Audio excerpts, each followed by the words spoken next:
You know, I've been called a lot of different things, and I'm fortunate that Sun just stopped at opinionated. I was half thinking he was going to go further, and so I will take opinionated, and I have a couple of confessions to make before I get going. One, you know, I don't know what it is about this hotel, but I've been suffering from significant allergies since I got here. Claritin hasn't worked, Visine hasn't worked, Zeditor hasn't worked, nothing's worked. So if I decide to start sneezing in the middle of this, I do not carry the plague. Don't run away. I try not to. The second confession is, as Sun said, right? You know, like everybody else, and David's following later, and he's got some fantastic stuff about neuroscience and the brain. I was actually going to talk about my next book, but then, you know, over the past couple of weeks, as I've been looking at our industry, thinking about the world, but more importantly, influenced by the macro world around us, right? We are in a year that is an amazing year, right? So if you're a Chicagoan, you know that in football, we're going to most likely go 1-15, right? Which is very depressing. If you are a Chicagoan, you know the Cubs are most likely going to get there eventually, despite what happened last night, right? I don't know.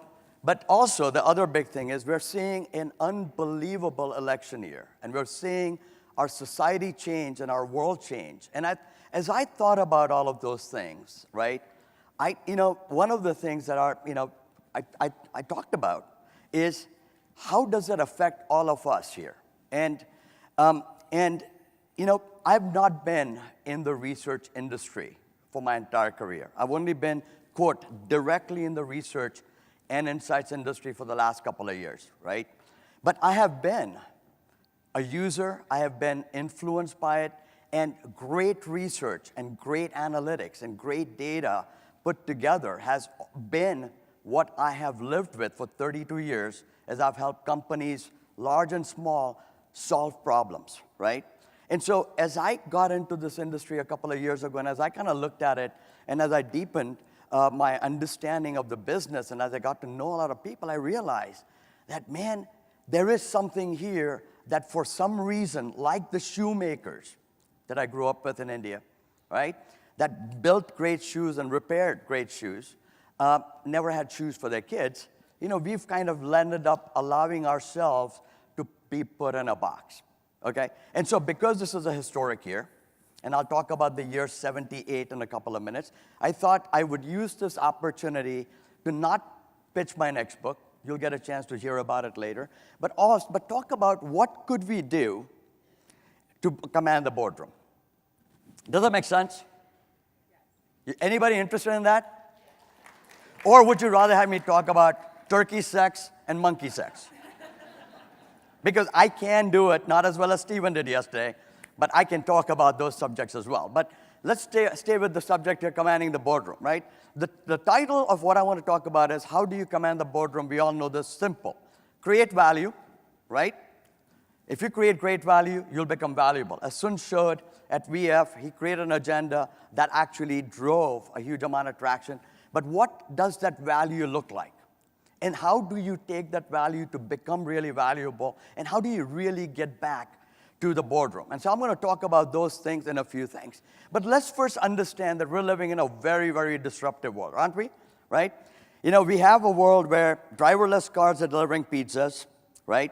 We're already talking about booking our flight to Mars for our vacation. I'm actually planning on going in 2019, right? Elon promises me that I will get there, right? We're talking about worlds where we are driving cars that park themselves. Like my car will actually drop me home, open my garage door, and park itself in the garage, and show up right outside every morning when I have to leave.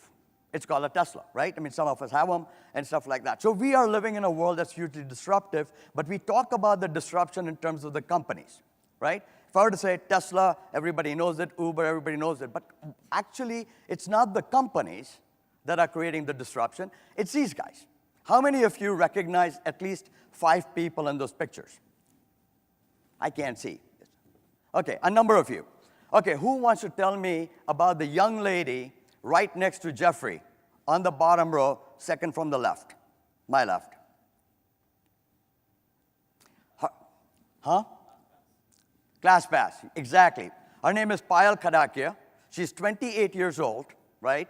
She just got married 4 weeks ago, and she landed up creating a business called ClassPass, which is today valued at almost $800 million, and that business happened as an accident, right? It happened as an accident because she's thinking about crafting something else, and then she got mugged at a coffee shop, and that's when she realized that, you know what, I want to become stronger.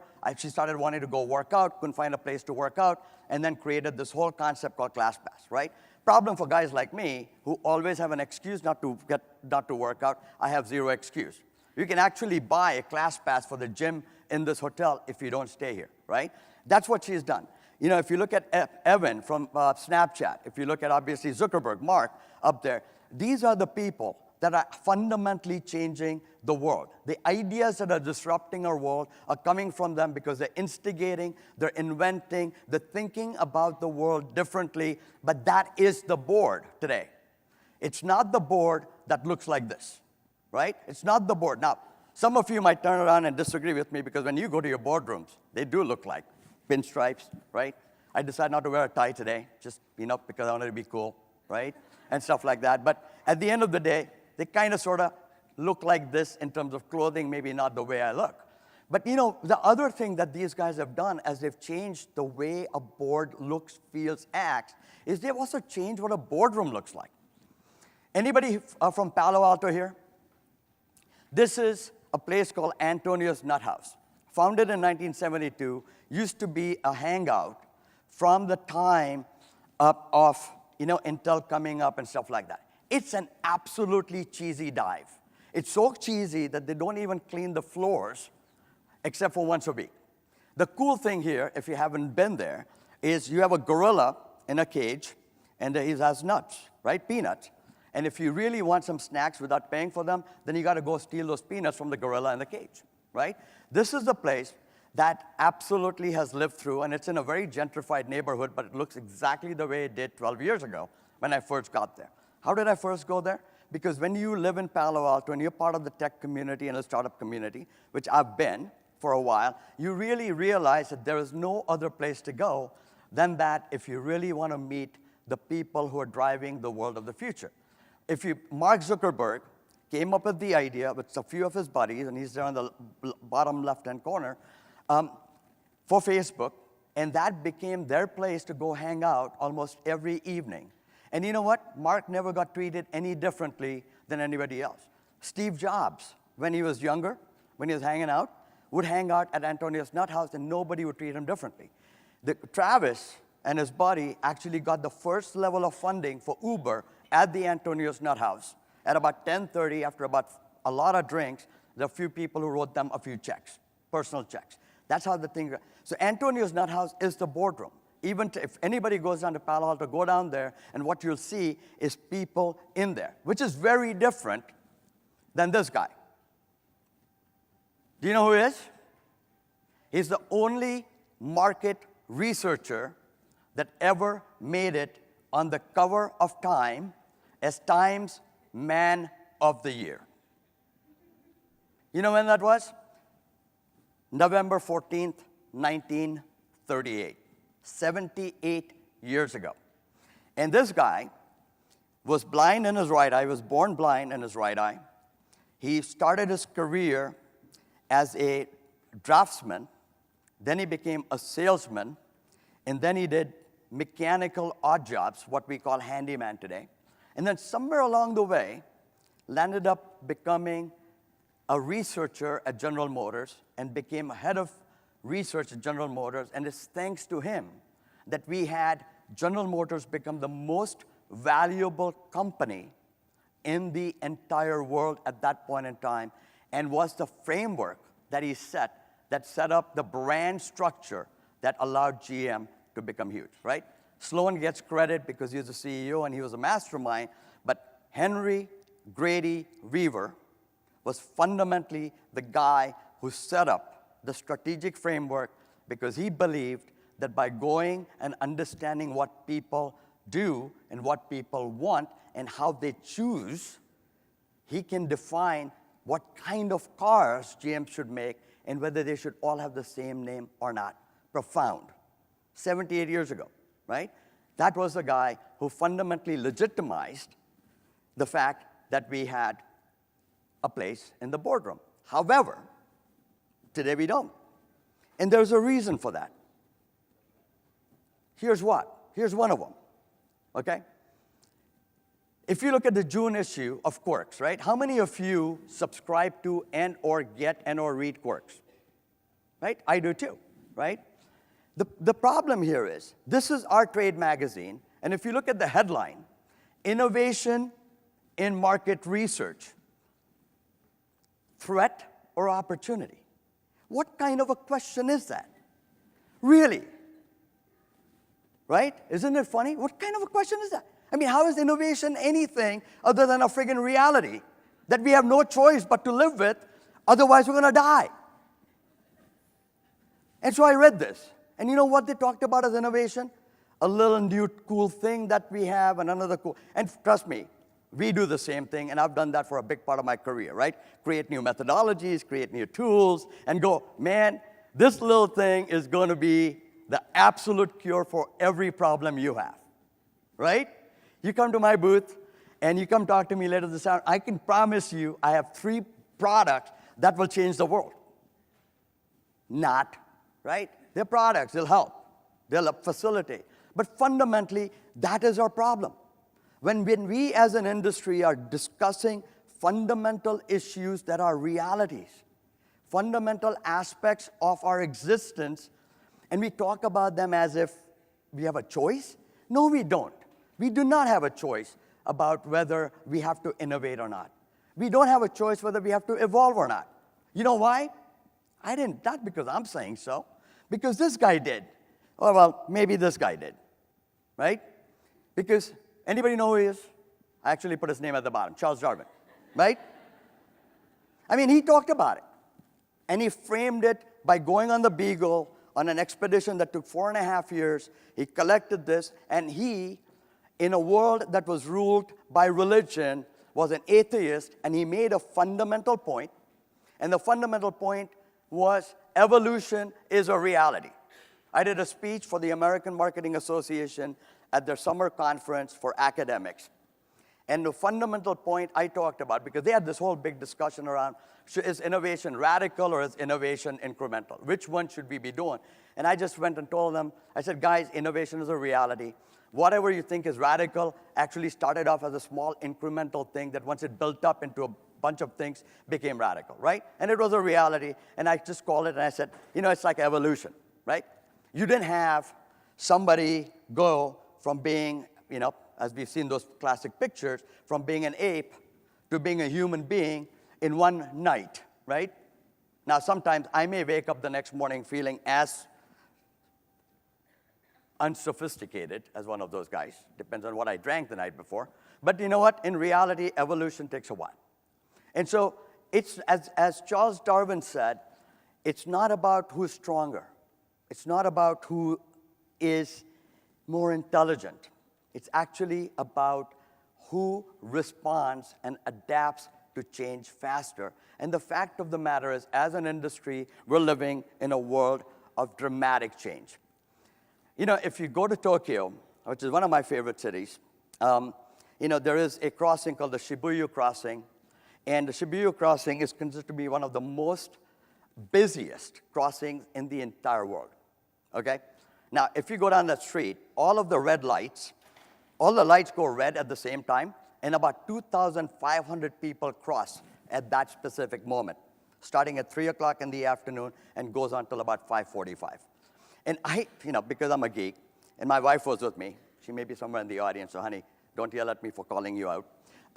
But you know, I remember she was pregnant with her second child, which was not the best thing to do at that. But I got so tripped up about this whole cool idea that I actually walked it, and there are 17 different ways you can cross that street. 17. And it's fascinating that 16 of the 17 times you cross that street, it takes you exactly the same amount of time. And, you know, and that's what these guys have done in Tokyo. But what that also shows is a reality of our world we live in. We're no longer living in that linear world of path to purchase. We're no longer living in the linear world where one step follows the other. We're living in a world that becomes formed. You can move around. Your consumers move around. They make decisions differently. They no longer go through the traditional process. My bag broke when we got here, 20-year-old to me, lasted me over 94 countries, and I had to buy another bag, right? In the old days, what would I have to do? I would have to go figure out, hey, do they have a store here? How can I get to the store? Can I get a car? Blah, blah, blah, blah, right? All I did was I went online and found a 20-year later, more advanced version of similar to me, and I bought it, right, on Sunday afternoon, and they said it would be here on Wednesday, and I'm hoping it shows up in the next couple of hours so that I can actually go home with all the stuff I brought in. Otherwise, the hotel is going to get it, or I might actually do a yard sale, right? But the world has shifted, and as the world has shifted, right, given to Darwin, said, that we have to understand what we need to do within this changing world to add value and create value for the board. So here's a simple thing. We all know the answer. What do we need to do to create value for the board?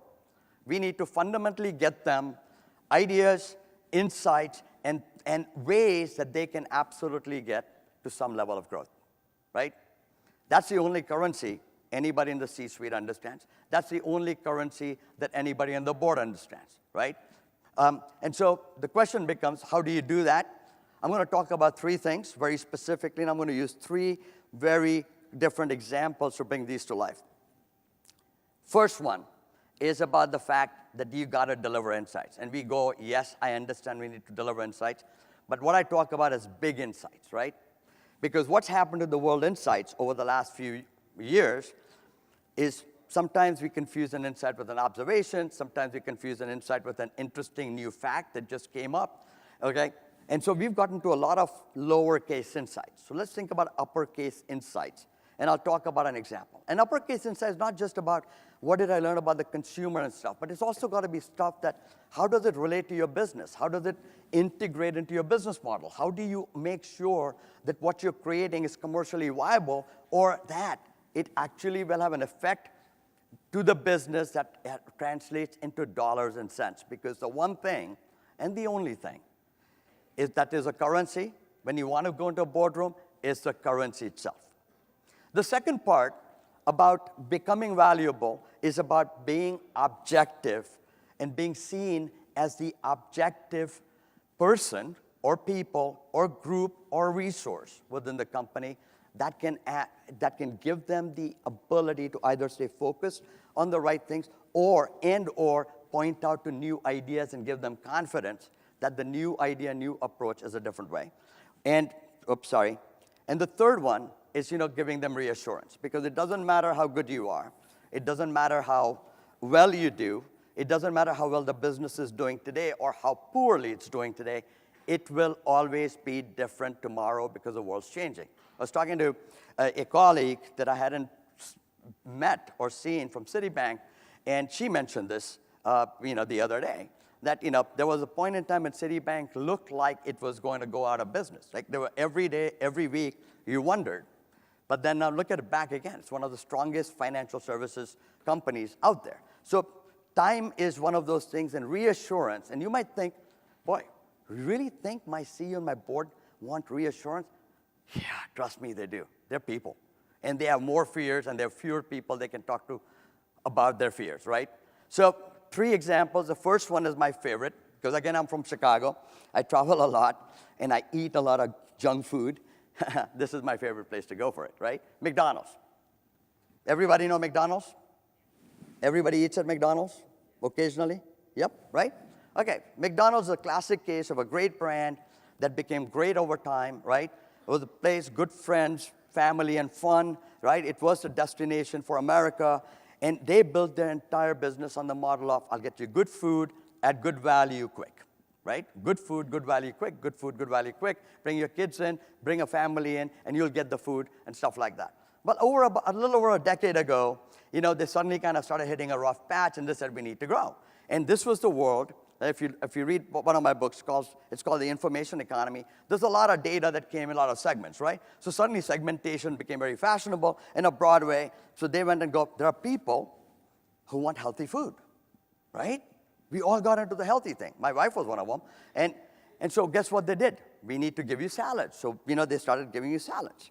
Then they started getting pressure from the craft burger themes. So Five Guys, da-da-da. And so they decided to kind of create those very fancy-looking burgers with very fancy ingredients. And then they said, Starbucks was kind of actually getting traction. And so they said they had to get into the, special coffee business, and on and on and on. And that became the store. And there was a point in time that, data showed, but, personal experience, right, that they got my order wrong every time for 11 times in a row, right? And this was a place that built its entire reputation on a simple idea: good food, good value, quick. Guess what happened, right? Kept on going, kept on going. Don Thompson took over 3.5 years ago. Don, wanted to try and figure out what to do. And the fundamental premise that they kept on forgetting is, yes, you want to make sure you're relevant to consumers, but you have to be relevant to your consumer and your customer at a fundamental level. That is a big insight. Not a little insight, I want healthy, I want this, I want great coffee, da-da-da. Because in a world today, different brands have the ability to coexist with each other.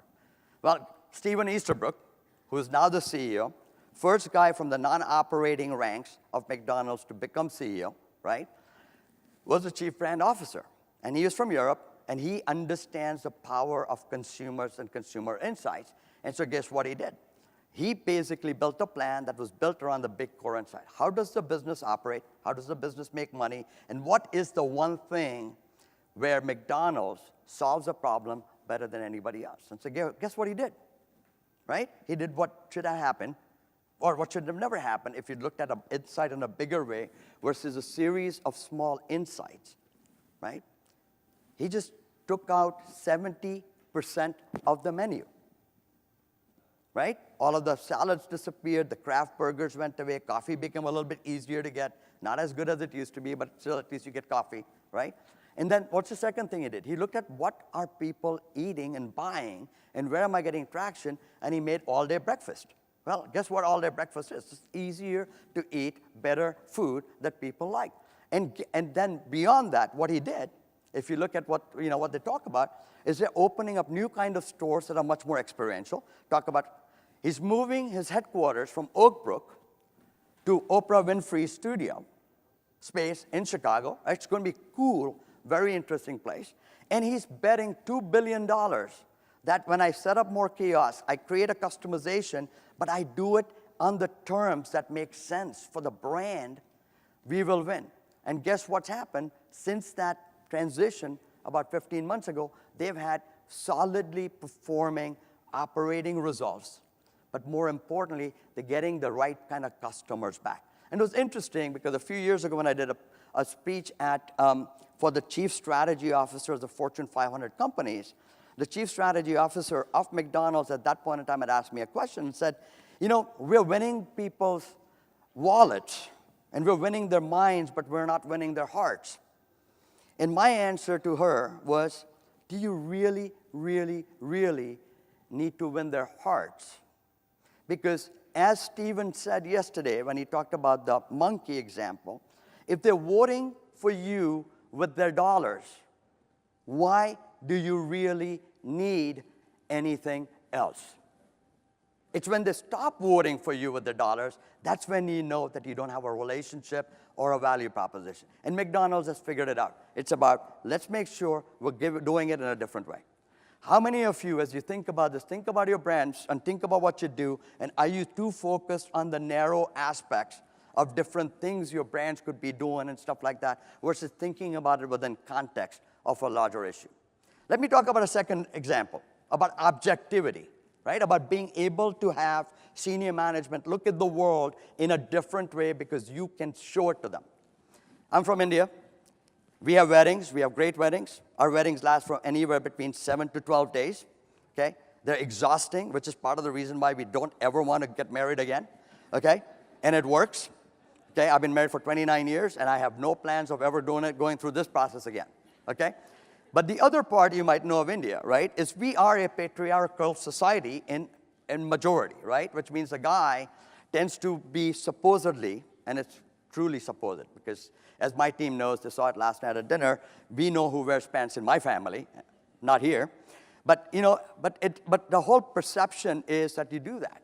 And so there was a private label paint brand called American Tradition that approached us a few years ago. And they wanted to figure out a way to get much more credible in the marketplace, right? And it was interesting because if you look at the paint category, it's been around for 100 years, right? The youngest brand is 97 years old. And the category had fossilized. The cans all looked the same. The marketing looked the same because what? Because it all bought into the premise that the core target audience is a woman, and what the woman wants is color, which is why every paint brand in every store tells you about how much color they have and how many different, 1,800 color things. And like, really? Only about 8% of them ever get used, but 1,800 of them. And so fundamentally, the objectivity of the marketing leader at that point in time and the ability to get to the insight was a fundamental pivot, which was, guys, yes, the woman decides, but there is another person in that decision that's as important, or if not a little bit more important, at that stage of the process. And that just happens to be the guy. Here's why, right? Who do you think tapes up the edges of the walls and the ceilings? Who do you think does the painting job? Who do you think buys things that you forget, like brushes and those plastic things you put up on the floor? It's a guy. And the ability to just crystallize it. Now imagine going to the board and to a company that had been in the business for a long time, almost 200 years, and say, hey, you got to start talking to the guy as well. And it was one of those. And that was the one thing that they did that changed the entire trajectory of the business. And it became, the value proposition was the woman likes beauty, the guy likes performance and high performance, so he doesn't have to do, for no other reason, he can just get it done in one coat and not have to do it again for many years. Because this is one of the least happy-making jobs in the whole world, painting, right? And you put those two things together, and you got to an idea called high-performance beauty, and you have a brand that went from less than 1 share to almost 20% share in less than a decade. But more importantly than that, it's not just the ability to get to a marketing success, because that's not a marketing success. That's a success that fundamentally changed a company that was a less than $2 billion company at that point in time and is now a $5 billion company and got acquired by Sherwin-Williams for almost $10 billion, right? 41% premium over the market price at that point in time. But more importantly, this proposition changed the trajectory and changed the future of the company. A company less than $2 billion less than 10 years ago, $5 billion today, and has grown. The consumer paint business has gone to be over $2 billion of that. That is the power that an insight, delivered objectively helps. Let's talk about the final one, about reassurance and what we deliver. Right? I'm a fair weather fan. Been waiting for the Chicago Cubs to kind of actually get us a ring back. We're close. Now, there's a lot of people, if you go back, the Cubs have had a history of choking, right? And, if you saw what happened in the first round when people, so if you go back and think about what's been going on, there's been a lot of different negative stuff going. But I went in to check on what was happening this morning after the blowout we went. So if anybody's not into baseball, we lost 6-0 to the LA Dodgers last night, okay? 6-0. This is the most wanted offense in baseball, not being able to score a single run, right? And this morning, I was expecting people to be kind of going, oh, we're done again, da-da-da. You know what's been fascinating? Kimberly Michelson said this on her post. She goes, hey, guys, chill. It's only game 3. Next 4 hours, right? I mean, it's like as simple as that. And why is that? Because even though the Ricketts own the franchise, Theo Epstein is the general manager, the guy who's basically brought a completely different focus is Joe Madden, right? After the half break and, and the All-Star, we had a pretty bad run, and he just kept on saying, guys, don't worry about it, relax, we'll get there. We won over 100 games. We led the division. We're out here. This is what it asked for. If you go and talk to people, and if you have the ability to be objective, ability to get to insights, then the next role you have to play is to reassure your management that even if something is not going the way it's supposed to or is expected to, have faith, because we're on the right track, and we're on the right path, and we will get there. That's powerful in a football team, but think about this, and I've worked in the world of retail, and around the holidays, pressure goes, you get the sales reports every day, and then you're starting to react, right, as you look at that cardiogram. And same thing here. They lose a game, they got another game tonight, you wonder, is it really going to happen? What do I do? Should I be freaking out? Should I be making changes? And it needs that level of capability and confidence and the ability to empathize to be able to hold it. So, guys, fingers crossed. I know there's a bunch of us wanting to look at the debate, and there's a bunch of us here. Put on 2 screens and watch both, but keep your fingers crossed for my cubbies, will ya? Okay, so those are the 3 things. If you do those 3 things, big insights, in an objective way, and ability to reassure, to make sure people know where they're going, you'll become valuable. But will that get you to commanding the boardroom? I spoke with 7 heads of insights and strategy at Fortune 100 companies, from CPG to retail to services to QSR, right? Just to get their perspectives for each of us to say, what would we do, what could we do to actually make a difference? So this is a head of, he's a top person at a large pharma company, and he had a great perspective about inspiration, right? It's like you need to inspire, and to inspire the board, you need to be able to see where things are going and to go and to anticipate that better than the boardroom, okay? So figure out a way to go where the puck is going to go, to quote Wayne Gretzky, right? But figure out where is the world going so that you can actually help the board start looking to the future and inspiring them about the potential places they could go versus having them ask you to find out more about a future that they're defining. And then when you do that, come back in a provocative way, right? Find a way to visualize it, find a way. And as Sun showed, right? Visualize it in video, bring it to life, create narratives, tell stories. Those are the things that matter, but absolutely find a way to figure out where the world's going, be provocative about it, and then do things that are going to start initiating the change and take leadership on that. This is a guy who actually now gets invited to every executive committee meeting and every board meeting because the CEO needs him there. He doesn't have a vote, so getting close, does not have a vote, but the CEO always has him there for board meetings, analyst meetings, and executive committee meetings to be able to get objective point of view, to get reassurance. He's been called on at times when there's a debate and a question of opinion and goes, what do you think? What is the right answer here? And if he doesn't have it, he goes, I'll get it for you in this much time, okay? Which leads to the second part of the whole idea, which is about identifying. This person is a leader of insights at the second largest CPG company in the world, okay? They're doing some unbelievable things. And what he said, which is highly profound, is this. The key thing is big data without insights is useless, right? Because we've all gotten caught up into data, we've all gotten caught up into, and don't get me wrong, data from multiple sources is critical. We need to triangulate data from all the sources. We need to use everything we have. But at the end of the day, the one thing that makes this into a science and an art issue is I think the art of getting insights is still an art, okay? Even if you have all the math behind the crunching, right? And so getting to identifying an insight, getting to understand that it's an art, that you gotta get deep in here after soaking in the data, right? And find it, and then be able to get it is a critical skill that a lot of us have learned how to get to.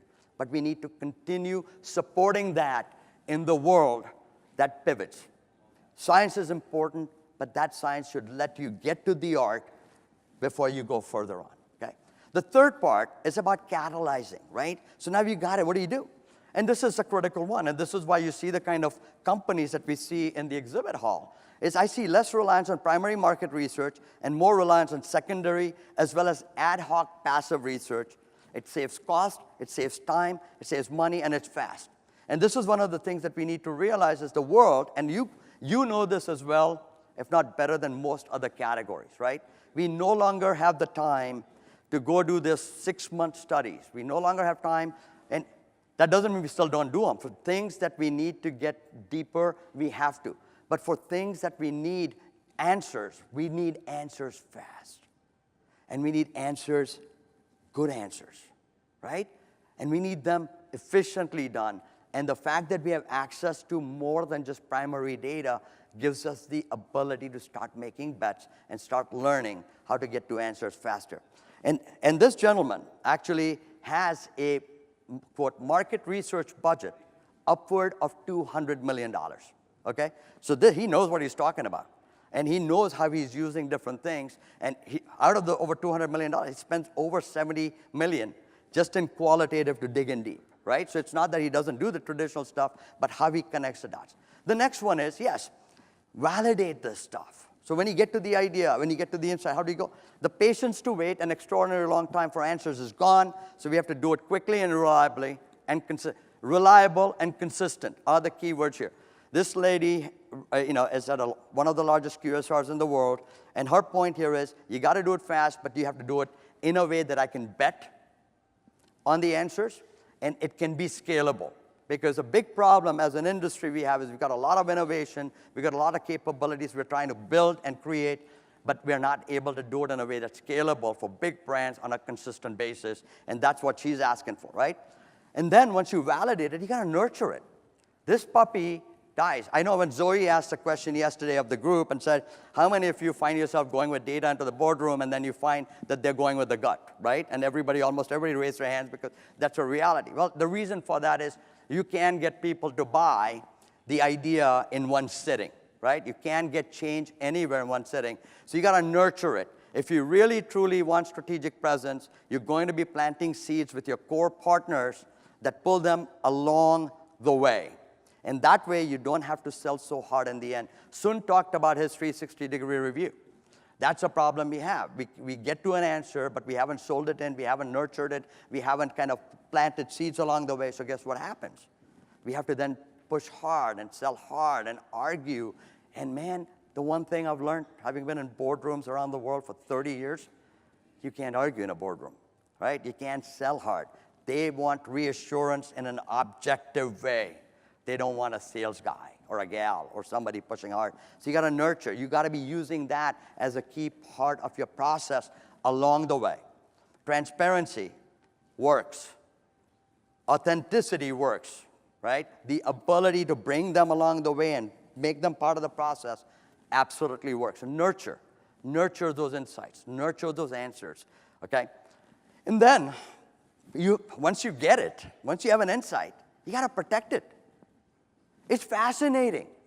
Nobody in the company absolutely understands and buys into the insight in a way that you guys and we guys do. Guys and gals, I'm sorry. Got to be a little bit more inclusive, right? But we have to then have the courage and the conviction. And the one big driver of change, and I'll talk, is that, right? The decision to purchase is emotional, pay is rational, our inability to link them is something the industry hasn't resolved.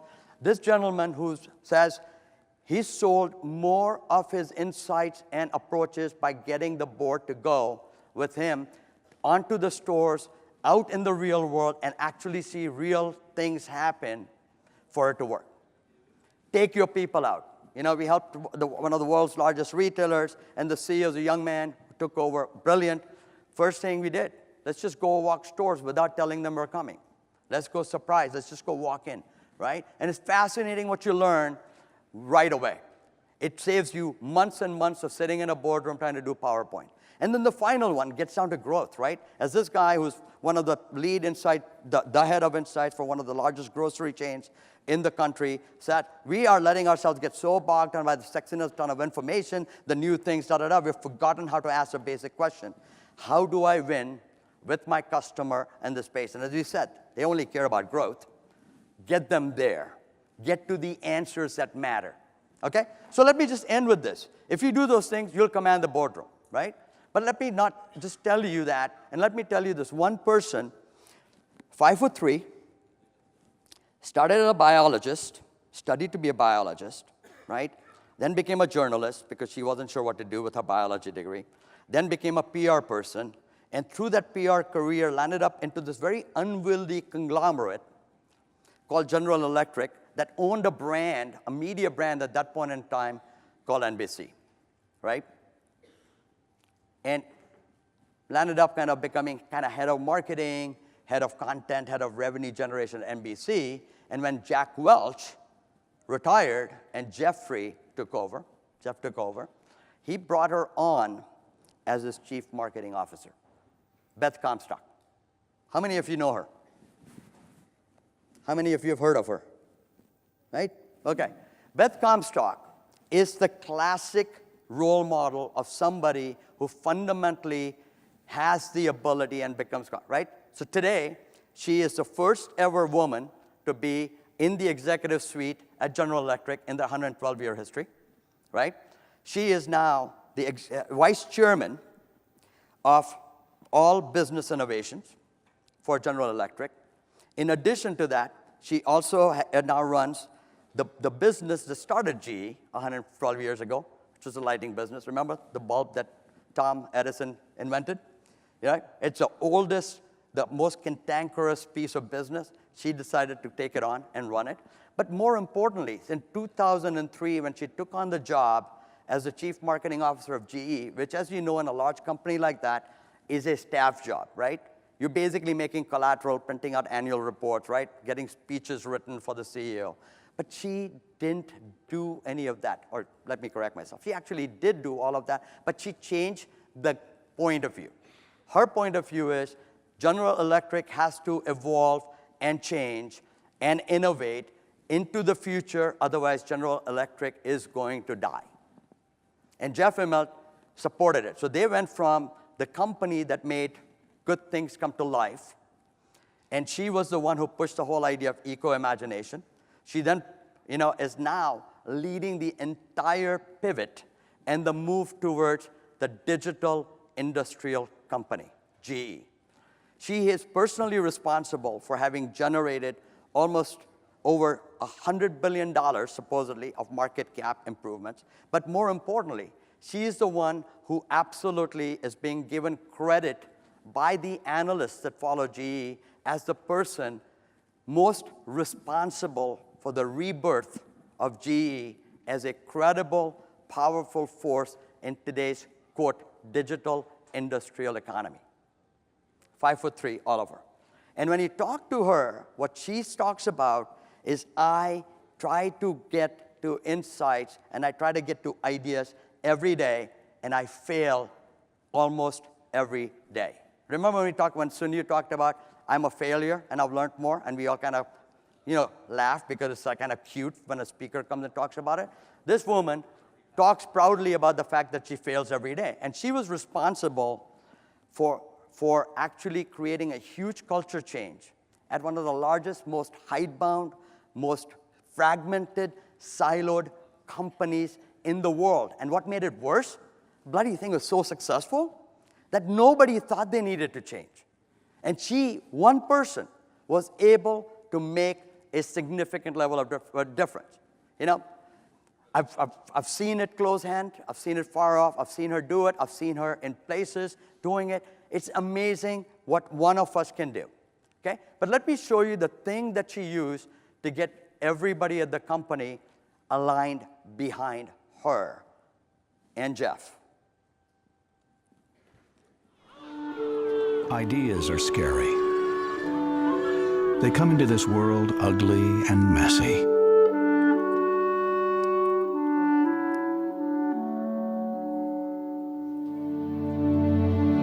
Ideas are frightening because they threaten what is known.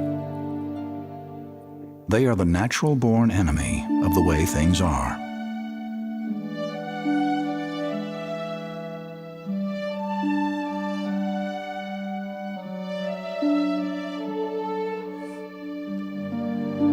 Yes, ideas are scary and messy and fragile.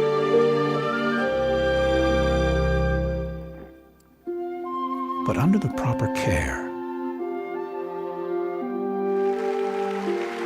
they become something beautiful.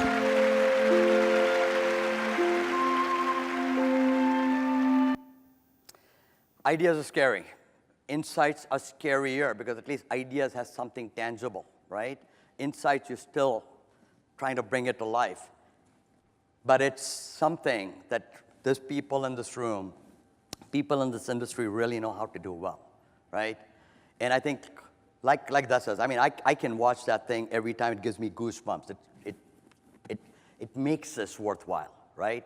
And that's part of the reason why I thought instead of pitching my next book and talking about all the cool stuff that I discovered through studies and stuff like that, let's talk about what really matters, right? In our industry, let's get back to the boardroom.